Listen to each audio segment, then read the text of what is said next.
প্রতিদিন ঝুঁকিপূর্ণ একটি ভাঙা সেতু পার হতে হচ্ছে বরিশালের মহিষাদী সরকারি প্রাথমিক বিদ্যালয়ে শতাধিক কোমলমতি শিক্ষার্থীদের।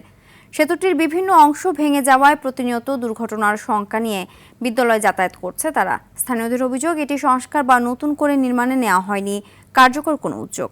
বরিশাল বাবুগঞ্জ সংবাদদাতার পাঠানো তথ্যচিত্র আরও জানাচ্ছেন আবরার মাহি। বরিশালের বাবুগঞ্জ উপজেলার মহিষাদী সরকারি প্রাথমিক বিদ্যালয়ে প্রবেশের একমাত্র সংযোগ সেতুটির বেশ কয়েকটি অংশ ভেঙে গেছে। কোথাও সেতুর পাটাতন নেই, আবার কোথাও তৈরি হয়েছে বড় ফাঁকা অংশ।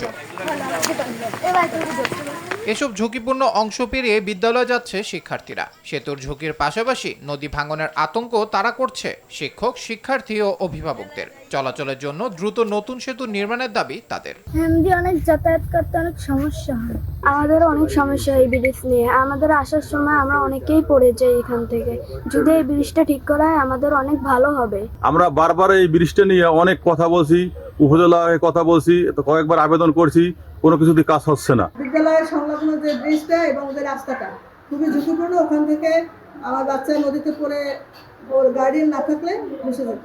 সেতুটি নির্মাণে দ্রুত ব্যবস্থা নেওয়ার আশ্বাস এ কর্মকর্তার। আমি আমাদের এলজিডির উপজেলার যে প্রকৌশলী আছেন ওনার সাথে যোগাযোগ করেছি এবং উনি বলেছেন যে এটা আমাদের নেক্সট যে ডিপিপিতে সেটাকে সর্বোচ্চ গুরুত্ব দিয়ে যেন ডিপিপিতে এটা অনুমোদন আসে সেটার জন্য উনি ব্যবস্থা গ্রহণ করছেন। আর পাশাপাশি আমি আমাদের জেলার যে এলজি ডিরেকশন আছেন ওনার সাথেও যোগাযোগ করেছি। তো উনিও আমাদেরকে আশ্বাস দিয়েছেন যে এই ব্রিজটা যাতে অনুমোদিত হয়ে আসে দ্রুততম সময় সে বিষয়ে ব্যবস্থা গ্রহণ করবেন। শুধু আশ্বাস নয়, কোমলমতি শিক্ষার্থীদের নিরাপত্তা নিশ্চিত করতে দ্রুত নতুন ব্রিজ নির্মাণ এবং নদী ভাঙন রোধে স্থায়ী ব্যবস্থা গ্রহণের দাবি স্থানীয়দের। আবরার মাহি, RTV।